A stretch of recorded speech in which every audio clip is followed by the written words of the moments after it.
com. This is where we discuss financial issues. We do it from a Black perspective. We put the Black community first. We solve our own problems. And our goal is to close the wealth gap by being economically intelligent and making good decisions for our families. And so today I have the distinct honor and pleasure of speaking with an attorney that I have known for years, that I have tremendous admiration and respect for, who has just an all-around great person and great lawyer by the name of Tanya Nebo. Tanya is out of Atlanta, right? You're still in Atlanta? Am I correct? Okay. Yeah, yes. And if I'm not mistaken, Tanya graduated from the University of Virginia Law School. Is that right? That's right. Yes, which I know is a great law school. And so I want to welcome Tanya to the Black Financial Channel. How are you doing today, sister? I am doing wonderfully. Thank you for having me. I appreciate it. Well, I'm glad you're here. I'm glad you're here. So everybody, as you come in, say hi to Attorney Nebo. We got to cheer on the smart Black women who come through the space, and put your hashtag B1 in the chat, hashtag B and the number 1. That's our calling card. We put our community at the top of our priority list, and we will build our community by any means necessary. All right. So Attorney Nebo, let's just jump right in. Let me ask you. You are out of Atlanta, and you've been practicing law for how many years? I've been practicing since 2005. Okay. Oh. Let's do that math. Just a few years. Wow. That's amazing. So you've been practicing law since you were 12 years old. Okay, good. Oh, well, There we go. That makes us about 28 or so. That's the age I'm sticking with. And you specialize. Tell me, break down for us your legal specialty and what you're really good at. Okay, so my areas of practice are business, commercial real estate, and franchise. And there are a number of things that fall under those different categories, right? I do a number of business acquisitions where people are buying small businesses, people buying existing franchises or getting started in new franchises. And then, of course, putting those businesses somewhere. So we do a lot of commercial leasing as well as commercial real estate closings. So buying. Commercial leasing and commercial real estate closings. Okay. Yeah. And you, it's interesting. You know, one thing that I admire about what you do, and this is what I admire about good lawyers like you in the first place, is that, you know, that song, Where the Money Resides? Like, people like you ever heard that song? No, I think you should sing it. Are you going to sing it? I can't sing it. I think it's okay. Honestly, it's sang by a dude who's not, it's not a masculine song. Let me just say that. I ain't even making fun of nobody, but you ain't going to see me singing like that. But I do know that phrase from the song, Where the Money Resides. And he's basically like, show me where the money resides. And I joke about that because a lot of times when it comes to building, legacies of wealth in our family and things like that, it's a matter of knowing where the money resides, right? Barking up the right tree, not the wrong tree, right? Chasing the rivers and lakes you're used to and not chasing waterfalls, or knowing how to, put your energy into the right things. And so one thing about lawyers I find, and maybe you can help me refine this thought, is that because you're involved in all these deals and you're literally doing the contract, seeing the numbers, which I can imagine the numbers can get crazy, you're seeing where the money resides. You're seeing the money flowing back and forth like a river. And I think that's almost like a huge advantage in terms of financial consciousness, if you will, like sort of saying, okay, I know that there's a lot of money over here, over there. Can you sort of, fix my statement and tell me how accurate I am in what I just said? I think you're quite accurate, because the nature of commercial, right? By definition, it means it's business. It's transactions, it's assets, it's things that can create income. So that's one reason I love commercial real estate, is because it's business oriented. You know, when people are dealing with homes and, anything residential matters, it can get emotional because it's often, that's where they want to live. I don't want to deal with those emotions. I just don't. And that's just how I've been, right? So I like commercial because it is business oriented and people come into it with a different kind of mindset. So, in the mindset of a business owner and a mindset of what will create the money, where will the money be, how will we generate the money, and what will be done with those funds. So even I was talking to someone the other day, actually one of your students, Dr. Boyce, about 1031 tax deferred exchanges. When you talk about following the money, especially in real estate investment, and taking your real estate investments and kind of essentially flipping up, you can literally never pay capital gains taxes And you can then pass it on to your children who, as long as they flip up and flip up and flip up, can also avoid capital gains taxes on real estate. So wow. I kind of went, that meandered a little bit, but it is about money, and it's about producing money using assets. I think everybody in here knows what it means to flip, right? I think everybody's heard that, right? You know, we hear even rappers talking about, you know, making a flip, right? But it's not usually the kind of flip you're talking about. But basically, you're speaking a language that I think a lot of people understand and can relate to. Okay, so flipping up, flip. So everybody type the word flip in the chat. Let's think about flipping, what that looks like. Like right now, you see people making flips that are basically they're saying things like, I bought Dogecoin for a nickel. Now I flipped it up to 60 cents a coin, right? And that's what a lot of wealth in investing in business comes down to. It's buy low, sell high. You know, flip up, right? Buy it for this price, sell it for that price. You do that over and over in your life, you're going to win. Or in Powernomics, Dr. Claude Anderson refers to what he calls the doctrinal unequal exchange, which is the opposite of an up flip. It's a down flip, where you're trading something of value and getting something of less value. And that's where I would say excessive consumerism kind of fits, right? You know, like I'm going to give you $300 and you're going to give me some Beats by Dre headphones, which I can't resell for anything, right? As opposed to, say, a real estate deal where I'm going to give a certain amount of money and we know that that value is going to go up. So let me ask you this. How did you get into this aspect of law? Like, what was this something that you wanted to do since you were a little girl, or you stumbled into it, or what was your path to get here? I started thinking, because I thought real estate was cool. That's it. I just was like, this is cool. There was a point where I wasn't, you know, I went to amazing schools, right? You know, I went to Columbia for undergrad and then went to the University of Virginia, as you mentioned, for law school. There was a point in time when I wasn't even going to practice, when I thought, oh no, I'm not going to do this. But I discovered what I really liked, and that got me into the practice, and that was commercial real estate is kind of where it started. I started in Los Angeles, you know, just working at an escrow company in California. Real estate closings are done by escrow companies versus other states like Georgia, where real estate closings have to be done by attorneys. So what happened was, in order for me to do what I wanted to do in the location in which I wanted to do it, which was Georgia, I had no choice but to practice law. So that's what brought me back to the practice. And I've been here ever since, you know, so I am all about the real estate piece. And then business is I grew up in a small business family, small business that still exists today. My parents are Liberian immigrants. They, you know, my family is about business. So I grew up seeing the benefits of entrepreneurship. I grew up, you know, hearing some of the challenges that entrepreneurs face because my parents were dealing with them on a day-to-day basis. So in addition to just having entrepreneurship in my blood, I have a true heart for entrepreneurs. So once I got into the commercial real estate piece and was practicing law, business owners wanted help. Business owners needed help. And the key thing with an attorney relationship is trust. So once they trusted me with one thing, they felt comfortable, as they should, you know, in reaching out to me for other things. So I ended up incorporating other, you know, that's where the business piece started to come in. And over time, the franchise piece came in as well. And fortunately for me, all of my practice areas are so closely related, and I stay in my lane. Business, real estate, and, you know, including franchise, those are my lanes. I don't do personal injury. I don't do stuff that is not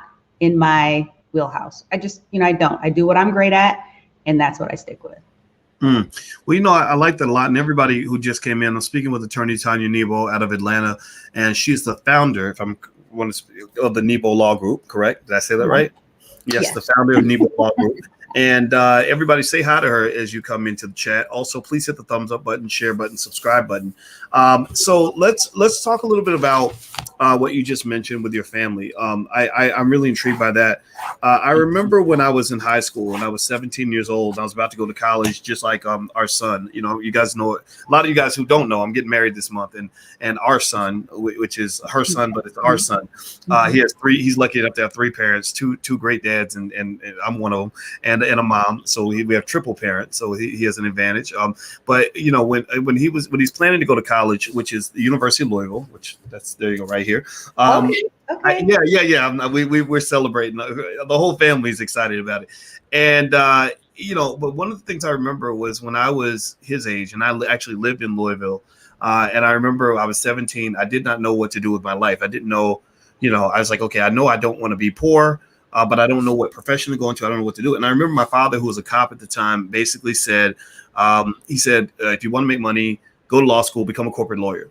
And now here was my thinking. My thinking at the time, which that's what I was going to do. Like for years, I was going to be. I decided to become a professor. Yeah, I decided to become a professor when I was 20 years old because I met my mentor, Dr. Tommy Whitler, who's a marketing professor, and he's the one that introduced me to that. So it's amazing how these one or two little conversations can change everything. When you have no guidance, one person can say, "Go over there," and you're like, "Okay," and you go over there for the next 20 years. Right. Mm-hmm. And that's why it's important. Everybody should understand your power when you talk to young people. Like they will, if they don't know what to do, if they have no vision, like they're going to follow what you say or what you do. So you got to think about that, be conscious about that. So anyway, I remember thinking, Attorney Nebo, I remember thinking about becoming a corporate lawyer as, okay, great. I'll go work for a law firm. I'll learn business and I'll be good at it. And someone will pay me lots of money, you know, and I'll have a big paycheck from a big firm. I did not think about things like creating a firm. I didn't think about entrepreneurship, but you mentioned that in your family, you had a culture of entrepreneurship, that your parents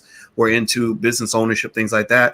And I think that's pretty significant. I think culture is a huge part of economics. Can you kind of speak to that in terms of culture and maybe what you saw growing up that's a little bit different from what some people see and some things that the parents in the room can learn from in terms of how to guide our kids to really live their best life, so to speak? That is a really great question because, you know, these need to be modeled for us, right? We need to see certain things and see them and see it in action and kind of get it in our spirit and become accustomed to it on the basis of what we're seeing. So for me, I am so grateful. I'm grateful that I saw my parents do what they did in business. I'm grateful for the challenges that I got a chance to see. I'm grateful for the fact that I knew very early on that it was doable. It wasn't foreign to me to have anyone, you know, to entrepreneurship wasn't something that I felt only other people could do. So I'm grateful for that. But to your point about, you know, parents being aware of what they are exposing their children to, you would be surprised the things that you are exposing them to and not exposing them to. So on the flip side of this entrepreneurship thing, and I say this because it's very timely, and I was literally just talking to my mother about this yesterday. You know, my parents were hustlers. Hustle culture, we talk about hustle culture now. Let me tell you about immigrant hustle culture. Okay. It was, they were grinding. And my father still to this day at 60 something years old, he goes into his store every day still. Now, granted, he loves being there, but the thing is, one thing I didn't see was vacation for the sake of vacating. Because every time we went somewhere, it was because so my parents could order more beauty supplies, or, you know, my father would go to China to get hair before it was cool to go to China to get hair. So be aware of parents be aware of what you're showing your kids and what you're not showing them. So I, as an adult, I also hustle, right? We all got to work hard, right? But because I saw entrepreneurs who were working hard all of the time, vacation is a different thing, right? I have to be cognizant of going on vacation and not working on vacation. That's a thing. You see what I mean? So what you do, you're not doing. And you probably know exactly. Yeah. Do you feel what I'm saying? Yeah, it's funny. I don't take vacations, but I don't really need one because I just like what I do, and I take a vacation every day. I just got off vacation. I just got off vacation 10 minutes ago because I took a nap in the afternoon. Right. I don't, you know, napcations. Is that what we're talking about? Yeah. Well, you know what? When I want to take a break, I just take a break. Like, you know, when the dynamics, I felt that when I didn't have a boss, I just moved different. I didn't see work as something I had to get away from. It was like a work-life blend where this is my life. Like, this is really who I am. Like, you know, the way I'm talking to you, right now. I want everybody to know this. Right now, I am talking to my intelligent friend and having a great conversation.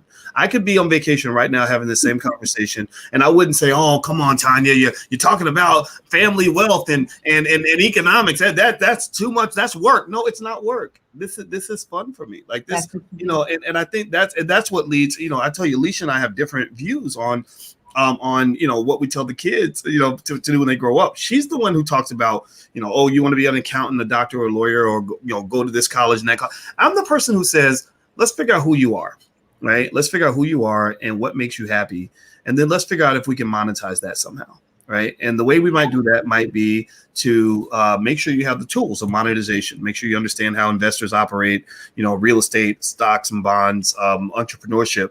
And then spin that into like it's almost like the monetization is like an engine with wheels that you're putting on your maybe who you are is the body of the car, right? So you are a Lamborghini, you are a Porsche. Now you just need an engine for you to go places you want to go. So maybe the monetization, the economic aspect is the engine on that car. But I don't want you to feel like you have to go get in a different car because you don't know how to build an engine, right? Because you think about monetizing who you are. Like the little one, she's a dancer and a singer and entertainer. She wants to make movies and all that. Well, that's easy. I mean, if you know how to do it, right, you can make money. She can make a living doing that, right? And then it's like, yeah, and then you can spend your whole life being a little girl. The same things you're doing when you're 10, getting up making TikTok videos and making content, right? You can do that till the day you die, right? And I think shaping careers like that is a little bit better. Then it's like starting from the root and building off the root of who you are, as opposed to starting from something else and saying, okay, I'm going to find some way to become a person who wants to be in a hospital all day around blood and guts because that's the only way I know how to go and make money. Right. Does that make sense? It makes complete sense. And what you're saying, I'm resonating with it because it's important for people to be aware that to be mindful in choosing the kinds of businesses and enterprises they go into. So you're talking about going to the root of who a person is and what makes them tick, right? And then them monetizing that. Well, a person like me, the part of the value of a vacation and part of the reason that there are so many challenges for attorneys, literally from a mental health standpoint and a wellness standpoint, like suicide and alcoholism is a big deal in the legal community because we are solving other people's problems all of the time. Like, you know what I mean? Like, and so when someone comes to me, I need to help. I need to fix your problem. Oh. And I'm personally, and not person, I am intimately involved with your problem because it is my to think of the things that could go wrong in your situation and protect you from them. That's a different kind of something on a person, right? So great, and you got to do, we do what we do and we do it well, but it's a different kind of enterprise. It's a different kind of work. So as you were speaking to being aware of how a person, how a person operates and, who they are at the root of themselves, keep in mind what different types of businesses can support that. Don't just jump into some business just because you got to be aware of these things. So it's important to be mindful, to be intentional, even back to franchising when people are like, what franchise should I do? I'm like, what life do you want? That is such a powerful point. I'm marrying a therapist and I see how drained Alicia is, where she's like, I got to take a shower. And she's like washing the day off because she's been internalizing people's problems all day long. And I agree. And I think that to your point, what that makes me think about is maybe the way I take my vacation is when I do detach and disconnect. Like, I spend so much time, say, online, that when I go on a vacation, it's when I'm completely disconnected from all of it. It's like, no, I'm not taking any calls. I'm not talking to anybody, so that's a great point. So let me ask you this, Attorney Tanya Nebo. And by the way, as we're talking, your what Instagram should people follow if they want to connect with you? Should they follow Nebo Law on Instagram? Where they should go? Well, yes, they can follow Nebo Law. However, they can also go to the website, nebolaw.com. Okay, nebolaw.com. I'm going to put that website on the screen so everybody can follow, because people are asking about you. So let's ask about a little bit about franchising. You are, in my view, one of the greatest people you're definitely the greatest I've ever seen at helping families to jump into the franchise game. Franchising seems to me, or not, well, from what I've done in my own research, a great way to get into business without having to sort of figure it all out in terms of, what kind of business model should I have, what works, what doesn't. Can you talk about the advantages of starting a franchise or becoming a part of a franchise?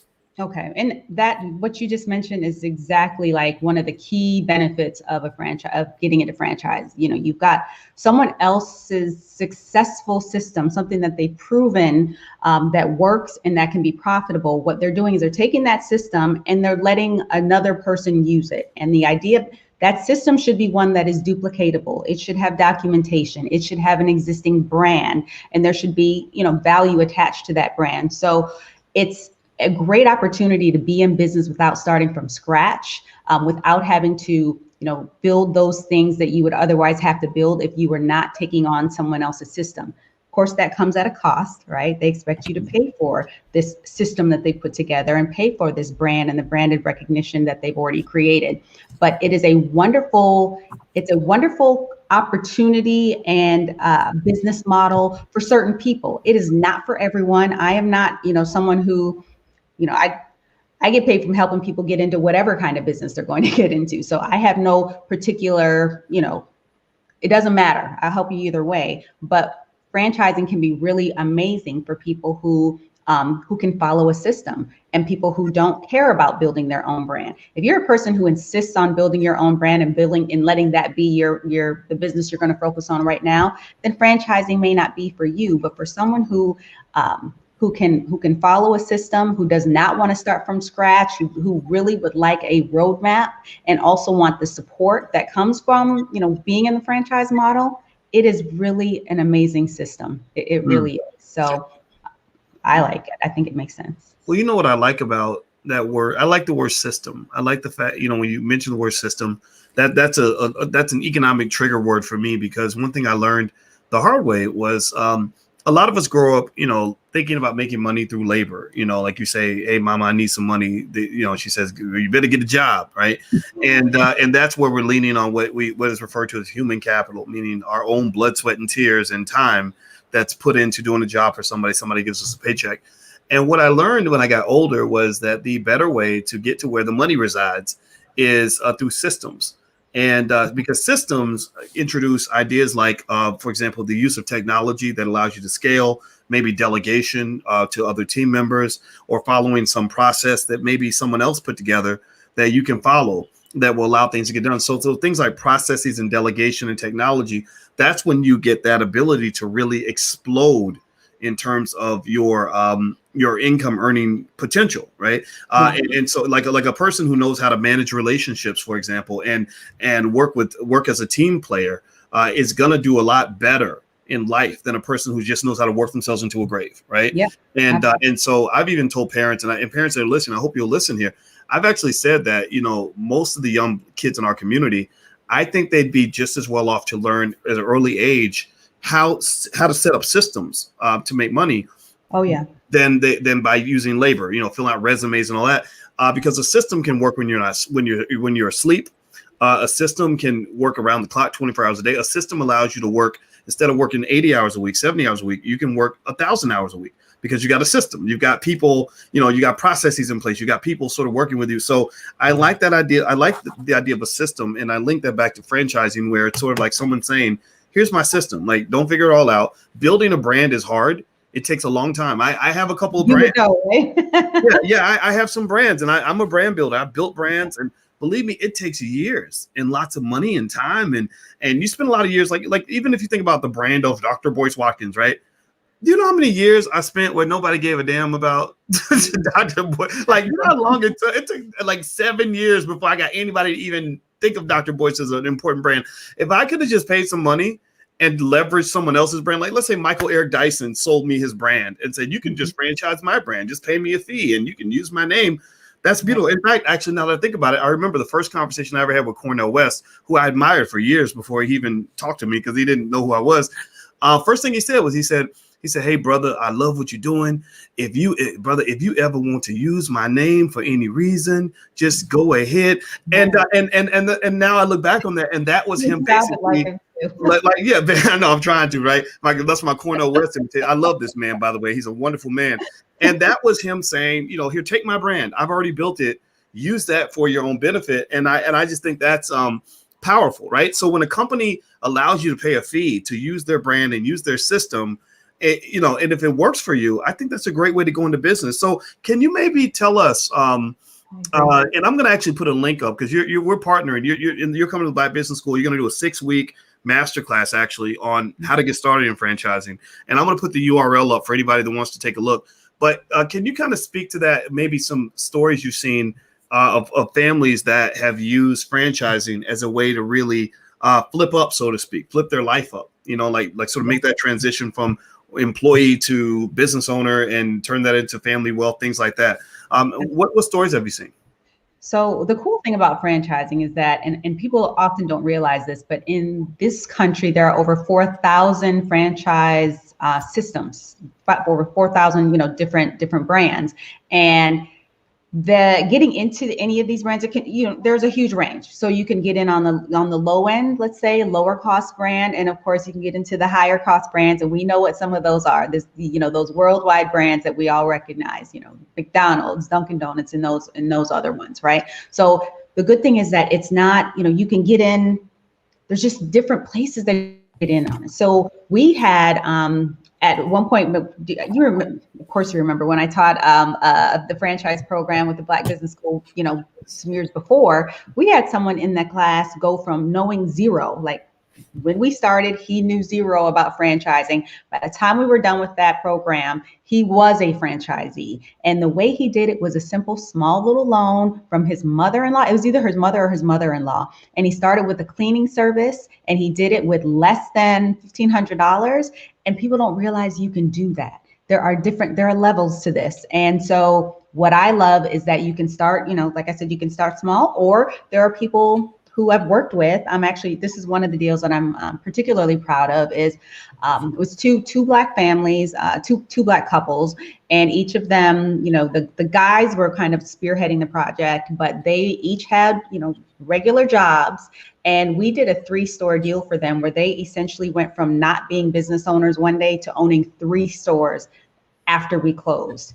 And, they got funding, they got, and we did all of that. We worked together. It was like, I am so proud of those kinds of stories because, it sounds funny when people say, oh, one day you're this and the next day you're that. But for them, that was really the case. It took time and work to get the deal done, but suddenly they owned 3 franchises. And these weren't the cleaning franchises. These were major stores that had been in existence for a while. So the first example I gave you was a situation where we had the student start a new franchise. The other situation was one where these families bought existing stores. So there are a number of ways to get into this. There are a number of different levels to get in with this. So it's the key thing is the model and just finding out where you fit in the model. Like which brand makes sense for you if this is the right model for you. And again, it's not for everyone, but it can be for so many people.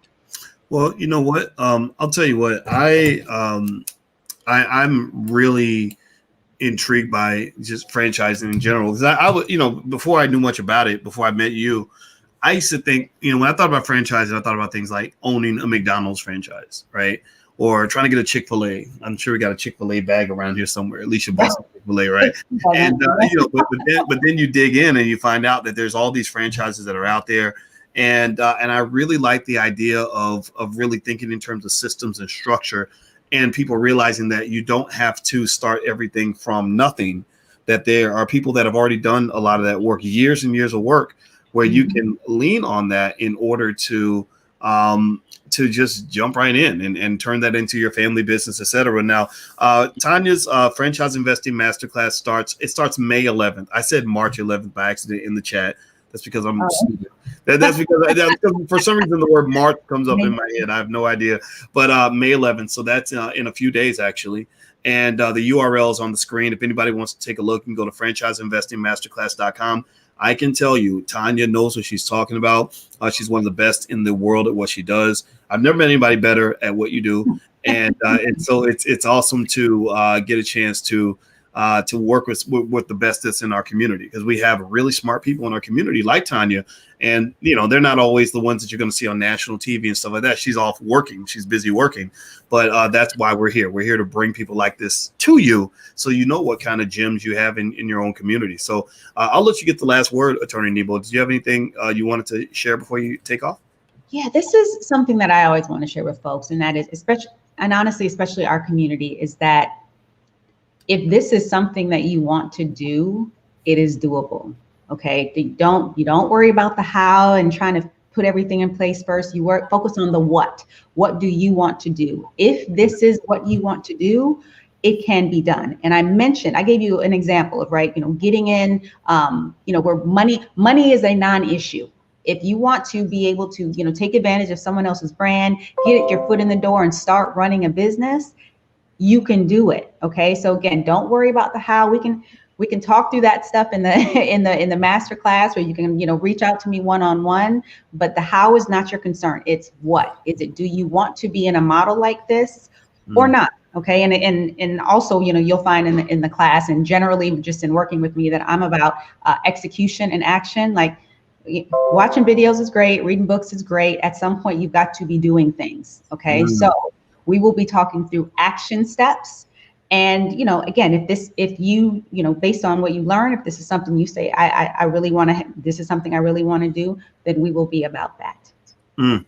Well, I love what you just said. Because when I think about even my own life and the things that I did right, we don't do everything as perfect as we want, but the touchdowns I scored, it usually came down to me. First, I would identify the why. Like, I must quit my job because I hate it here, right? And then it becomes the what. Okay, what will I do next? Like, okay, I need to go start a business, right? And then the how kind of fills in it's almost like your subconscious mind or your spirit allows you to fill in the how. You just go to people and you say, okay, this is what I need to do, and this is why. And the how, and the win is as soon as possible. That was usually the process, and so I love it. I love and I encourage everybody to sort of take a look at what Attorney Nebo is doing, because a lot of times when you're trying to make that escape and you're trying to go toward the North Star and things like that, these experts like Attorney Nebo are your guides that can let you know you ain't got to do it by yourself. You got other people that are doing the same thing, that are trying to figure it out. Some people already know these solutions that have done this 1,000 times. Don't do it by yourself. You don't have to do that. So feel free to take a look at the program. It's offered by the Black Business School. Attorney Nebo agreed to partner with us on this, and there is a money back guarantee, right? So if you get in there and you say, "Oh, this is whack. Dr. Boyce is lying to me. Attorney Nebo." Like, there's no risk, right? Like it's not like we're gonna say, "Oh, well, screw you. We got your money." Ha ha ha. No, we're not here to do that. We want to build a Black-owned university because Black people need to learn from the experts that are in our community who can help us solve the specific problems that exist for us. We know what the why is and we know what the what is. Let us help you with the how, and the win is now. So there we go. So Attorney Nebo, thank you very much for your time. I really appreciate it. Thanks for having me, and thank you all. I appreciate you. Everybody have a great rest of the night. Yes. And everybody, please hit the thumbs up button, share, subscribe button on your way out. And don't forget, later on tonight, we'll have Farmer Brown, the MC, coming through. He's an agriculture expert from Kentucky State University that's going to talk about growing your own food. So we've had a busy day today. We had Dr. Claude Anderson on earlier, Attorney Tanya Nebo, and later on we'll have Farmer Brown, the MC. And so we just got great people in the community that can help you become the best Black person you can be. So take care, guys. Have a wonderful day. And thank you so much. See you soon. Bye-bye.